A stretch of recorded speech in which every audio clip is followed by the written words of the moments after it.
Delta மாவட்டங்களை குறிவைத்து கனமழையினுடைய தீவிரம் அதிகமாகி இருக்கிறத நம்ம பார்க்கிறோம்.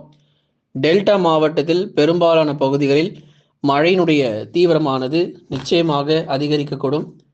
ஒரு சில இடத்துல கனமழையும், ஒரு சில இடத்துல மிக கனமழைக்கான வாய்ப்புகள் எதிர்பார்க்கிறோம். பெரும்பாலான மாவட்டத்தில் மழையினுடைய தீவிரமானது உறுதியாக அதிகரிக்கப் போகுது. சில மாவட்டத்தில் கனமழையா இருந்தாலும் சில மாவட்டத்தில் மிக கனமழையாக பதிவாக போகுது. அப்போ எங்கெல்லாம் நமக்கு மழையினுடைய தீவிரம் அதிகமாக இருக்கும் என்பது குறித்து பார்க்கலாம். ஏற்கனவே நேற்றைய தினத்துல ஒரு சில மாவட்டத்தில் இரவு நள்ளிரவுல கனமழை தீவிரமாகி இருக்கு. ஆனா நிறைய மாவட்டங்கள் இன்னும் மழை தொடங்காம இருக்கு. இன்னும் எந்தெந்த மாவட்டத்துல சரிவர நமக்கு மழை பெய்யலையோ அடுத்து வரக்கூடிய 48 மணி நேரத்திற்குள்ளாக பரவலாக மழையினுடைய தீவிரம் தமிழ்நாட்டில் அதிகரிக்கும். அதனால தொடர்ந்து நம்ம மழை வாய்ப்புகள் எதிர்பார்க்கலாம். தாழ்வு மண்டலம் பொறுத்த வரைக்கும் வலுவிழந்து விட்டது. ஏன்னா இது கிட்டத்தட்ட இலங்கை பகுதிகள் நெருங்கி 160 அல்லது 170 கிலோமீட்டர் தொலைவில் மையம் கொண்டு நாகப்பட்டினத்திலிருந்து 160 170 கிலோமீட்டர் தொலைவில் மையம் கொண்டிருக்கும் போதே இந்த காற்றழுத்த தாழ்வு மண்டலம் வலுவிழந்து போய் அப்படியே நமக்கு வெறும் மேக கூட்டங்களாக மட்டும் தமிழக கடற்கரை நோக்கி நெருங்கி வந்ததை பார்த்தோம். என்னதான் இது வலுவிழந்து போனாலும் மழை வாய்ப்பு அப்படிங்கிறது நிறைய மாவட்டத்தில் உறுதியாக நம்ம எதிர்பார்க்கலாம். இன்றைக்கும் நாளைக்கும் மழைக்கான வாய்ப்பு ரொம்ப அதிகம்.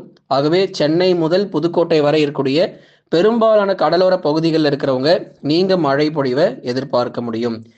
அதனால எந்தெந்த மாவட்டத்தில் மழை கிடைக்கும் என்பது குறித்து மிக தெளிவாக நம்ம பார்க்கலாம். நீங்க சப்ஸ்கிரைப் பண்ணுங்க, மறக்காம லைக் பண்ணுங்க, சப்போர்ட் பண்ணுங்க, துல்லியமான வானிலை அறிக்கையை பெற்றுக்கொள்ளுங்க.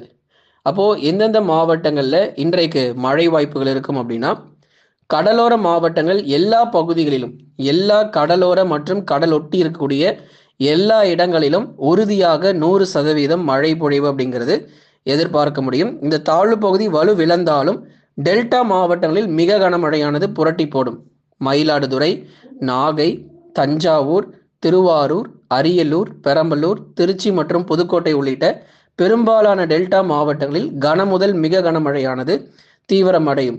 அதுல குறிப்பா நம்ம ஏற்கனவே சொன்ன மாதிரி வேளாங்கண்ணி, வேதாரண்யம், கோடிக்கரை போன்ற இடங்கள், தஞ்சாவூர் மாவட்டம் தெற்கு பகுதி, அதிராம்பட்டினம், முத்துப்பேட்டை, இந்த இடத்துல மழை வாய்ப்புகள் எதிர்பார்க்கலாம். பேராவூரணியில நல்ல மழை வந்துச்சுன்னு சொல்லி நிறைய பேர் கமெண்ட்ல போட்டிருந்தீங்க. பேராவூரணி மற்றும் அதன் சுற்றுவட்டார பகுதிகளில் ஏற்கனவே நேற்றைய தினங்கள் எங்களுக்கு மழை வந்துச்சு ப்ரோ அப்படின்னு சொல்லி கமெண்ட்ஸ்ல போட்டிருந்தீங்க. ஆனால் சில பேர் அதே மாவட்டத்தில் மழை வரலை அப்படிங்கிறதே நீங்க தெரியப்படுத்தீங்க. பகுதியாக சில இடங்கள்ல மட்டும் மழை பதிவாகிட்டு ஓய்வு கொடுத்திருந்ததை நம்ம பார்த்தோம். இனி வருகிற நாட்கள்ல மழையினுடைய தீவிரம் நிச்சயமாக இருக்கும். வட தமிழக கடலோர மற்றும் உள் மாவட்டங்களிலும் மழை பொழிவுகள் உறுதியாக பதிவாகும். டெல்டா மாவட்டங்களில் மட்டும் மழை பெய்துட்டு போறது கிடையாது. டெல்டா மாவட்டங்களை தொடர்ந்து வட தமிழக கடலோர மாவட்டத்தில் இருக்கக்கூடிய சென்னை, திருவள்ளூர், காஞ்சிபுரம், செங்கல்பட்டு உள்ளிட்ட மாவட்டங்களிலும் பரவலாக கனமழையினுடைய தீவிரம் எதிர்பார்க்கலாம். சென்னையில வட சென்னை மற்றும் தென் சென்னை பகுதிகளில் கனமழையாக இருக்கும். வட சென்னை மற்றும் தென் சென்னை இரண்டு பகுதிகளிலும் பலத்த மழை பொறுத்த வரைக்கும் ஓரிரு இடங்களில் நம்ம எதிர்பார்க்கலாம். மிதமான மழை, கனமழை வரைக்கும் சில இடங்கள்ல பகுதியாக நமக்கு மழை பெய்யும். ஏன்னா 12ஆம் தேதி வரைக்கும், நாளைய தினங்கள் வரைக்கும் மழை நம்ம சொல்லியிருக்கிறோம். பொறுமையாக இருங்க. நாளைய தினங்கள் வரைக்கும் மழை வாய்ப்புகள் இருக்கு.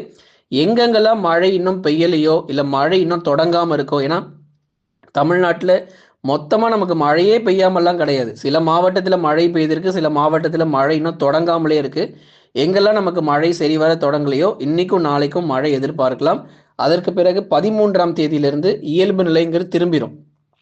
13, 14 கிட்டத்தட்ட இயல்பு நிலை திரும்பிடும். ஒரு 5 மாவட்டம் 6 மாவட்டம் மட்டும்தான் நமக்கு மழை இருக்கும். அதனால இன்றைக்கும் நாளைக்கும் பெரும்பாலான பகுதிகள் தொடர்ந்து நம்ம மழை பொழிவுகள் எதிர்பார்க்கலாம். வட தமிழக கடலோர மற்றும் உள் மாவட்டங்கள் ஒரு சில இடங்களில் கனமழையானது வெளுத்து வாங்க வாய்ப்பு இருக்கு. சேலம், நாமக்கல், கரூர், திருப்பூர், ஈரோடிலும் பரவலாக மழை கிடைக்கும். சேலம் மாவட்டத்தில் நமக்கு மழையே கிடையாது அப்படிங்கிறதுலாம் இல்லை.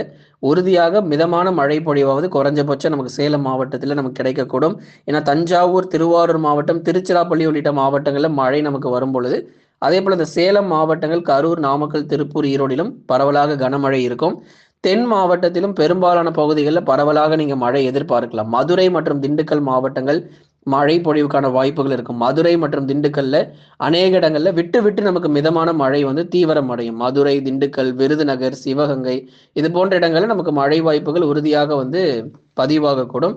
சில இடங்கள்ல கனமழையாக பெய்தாலும் சில இடங்கள்ல மிக கனமழைக்கான வாய்ப்புகள் நிச்சயமாக உண்டு நண்பர்களே. அதனால் டெல்டா மாவட்டங்களில் கன முதல் மிக கனமழை. தென் மாவட்டத்தில் மதுரை, திண்டுக்கல், விருதுநகர், சிவகங்கை மாவட்டத்தில் பெரும்பாலும் மிதமான மழையும் ஓரிரு இடங்களில் கனமழையுமாகவும், ராமநாதபுரம் மாவட்டத்தில் இப்போ காற்றுடைய வேகம் கொஞ்சம் கொஞ்சமாக படிப்படியாக இயல்பு நிலை கொஞ்சம் திரும்ப ஆரம்பிச்சிடும். ஏன்னா தாழ்வு மண்டலம் தாழ்வு பகுதியாக நேற்றைய தினமே வலுவிழந்து விட்டது. இப்போ நமக்கு மேகக்கூட்டங்கள் மட்டும் அந்த கடலோர பகுதிகளில் அந்த மேகக்கூட்டங்கள் மட்டும் தொடர்ந்து இருக்க போகுது. நிறைய மாவட்டங்கள் இரவு நேரத்திலும் மழை வரும். சில மாவட்டங்கள் பகல் நேரங்கள் மாலை நேரங்களிலும் மழை எதிர்பார்க்கலாம். ஞாயிற்றுக்கிழமையான இன்றும் நாளையும் அதே போல திங்கட்கிழமையும் நமக்கு மழை வர வாய்ப்பு இருக்கு. இன்றைக்கும் நாளைக்கும் மழை தொடர்ந்து தமிழக கடலோர மாவட்டங்களில் பதிவாகும். ராமநாதபுரம், தூத்துக்குடி, திருநெல்வேலியில் தரைக்காற்று பலமாக வீசும். 40 முதல் 50 கிலோமீட்டர் வேகத்தில் தரைக்காற்று வீச வாய்ப்பு இருக்கு. அதே மாதிரி மதுரை, திண்டுக்கல், விருதுநகர், சிவகங்கையிலும் காற்றுடைய வேகம் சற்று அதிகமா இருக்கும். மழை மட்டும் மிதமான மழையாக பதிவாகும். ஆகவே உள் மாவட்டங்கள் எடுத்துக்கிட்டோம் அப்படின்னா சில இடங்கள்ல கனமழை பொறுத்த வரைக்கும் வெளுத்து வாங்கும். சேலம், நாமக்கல், கரூர், திருப்பூர், ஈரோடுல மட்டும் இல்லைங்க, திருவண்ணாமலையில ஒரு சில இடங்களிலும், அதே மாதிரி வேலூர், திருப்பத்தூர், ராணிப்பேட்டை மிதமான மழைக்கான வாய்ப்பு இருக்கும். திருவண்ணாமலையில் சில இடங்கள்ல பரவலாக மிதமானதிலிருந்து கனமழை வரைக்கும் எதிர்பார்க்கப்படுது. ஆகவே ஒரு தொடர் மழை பொழிவு தமிழகத்தில் கணிசமாக பகுதியான மழை பொழிவாக நிறைய இடங்கள்ல நம்ம எதிர்பார்க்கிறோம். விட்டு விட்டு நமக்கு மழை கிடைக்கும். உள் மாவட்டங்கள்ல பகுதியாக நல்ல ஒரு தீவிர மழை வாய்ப்புகள் உண்டு. இன்றைக்கும் நாளைக்கும் மழை அதிகபட்சம் நம்ம எதிர்பார்ப்பு உண்டு. அதற்குள்ளாக நமக்கு மழை பெய்தே ஆகணும். எந்தெந்த பகுதிகள் இன்னும் மழை வராமல் இருக்கோ அந்தந்த பகுதிகளில் பரவலாக மழை பொழிவுகளை எதிர்பாருங்க. தென் மாவட்டங்கள் மதுரை, திண்டுக்கல், விருதுநகர், சிவகங்கை இந்த 4 பகுதிகளிலும் மிதமான மழை தொடரும். கடலோர இடங்கள் தூத்துக்குடி, திருநெல்வேலியினுடைய கடலோர பகுதிகளில் பரவலாக விட்டு விட்டு அவ்வப்போது மிதமானதிலிருந்து கனமழையும் பதிவாகக்கூடும். மேற்கு தொடர்ச்சி மலையொட்டிய மாவட்டங்கள் அநேக இடங்களில் பரவலாக மிதமான மழை பெய்யும். மேற்கு தொடர்ச்சி மலையொட்டிய மாவட்டங்களில் அநேக இடங்களில் மிதமான மழை மற்றும் சாரல் மழையாக எதிர்பார்க்கலாம். மேற்கு தொடர்ச்சியில சில இடங்களில் சாரல் மற்றும் மிதமான மழையாக பதிவாகக்கூடும். மேற்கு தொடர்ச்சி மலையொட்டிய மாவட்டங்களிலும் அநேக இடங்கள்ல கனமழையினுடைய தீவிரம் பொறுத்தவரை எதிர்பார்க்கலாமான்னு கேட்டிருந்தீங்க. தேனி, தென்காசியில ஓரிரு இடங்கள்ல கனமழை வரை பதிவாகும். நீலகிரி, கோயம்புத்தூர், கன்னியாகுமரியில மிதமான மழை மட்டும் எதிர்பாருங்க. தேனி மாவட்டங்கள், தென்காசி மாவட்டங்கள் இன்றைக்கும் நாளைக்கும் மழை வாய்ப்புகள் உண்டு. தென் தமிழகத்தில் பரவலாக பகுதியாக நல்ல ஒரு மழை பொழிவு மற்றும் மேற்கு தொடர்ச்சி மலையொட்டிய மாவட்டங்களிலும் பரவலாக மழை பொழிவு இருக்கும். ஏன்னா இது ஒரு தாழ்வு மண்டலமாகவே இது கரையை கடந்துச்சுன்னா இந்நேரம் நம்ம அதிக மழை பொழிவு எதிர்பார்த்திருக்கலாம்.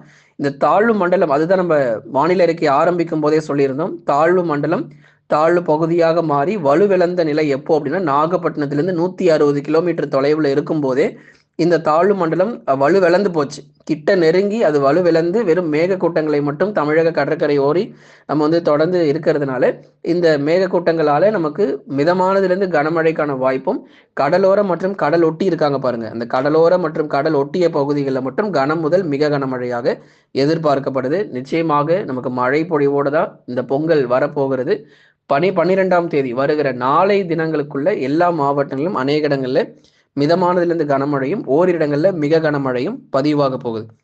தமிழகத்தில் நாளை வரை பெரும்பாலான மாவட்டங்களில் பரவலாக மழை தொடர்ந்து நீடிக்கும். அதனால கவலைப்படாதீங்க, மழை நமக்கு விட்டு போயிடுச்சா அப்படின்னு. கண்டிப்பா மழை நீடிக்கும். நீங்க எல்லாருமே லைக் பண்ணுங்க, சப்ஸ்கிரைப் பண்ணி சப்போர்ட் பண்ணுங்க, நண்பர்கள் உறவினர்கள் தெரியப்படுத்த ஷேர் பண்ணுங்க. ஸ்டோர் லிங்க் நம்ம டிஸ்கிரிப்ஷன்ல இருக்கு. அதே மாதிரி ஸ்டோர் ஆப்ஷன் நம்ம சேனல்ல கொடுத்துருக்கிறோம். நம்ம சேனல்ல பார்த்தவங்க எல்லாருக்குமே நம்ம best offer and sale discount நம்ம கொடுத்துருக்கிறோம். அதனால நீங்க மறக்காம வாங்கி பயன்பெறுங்க. தொடர்ந்து சப்ஸ்கிரைப் பண்ணி சப்போர்ட் பண்ணுங்க.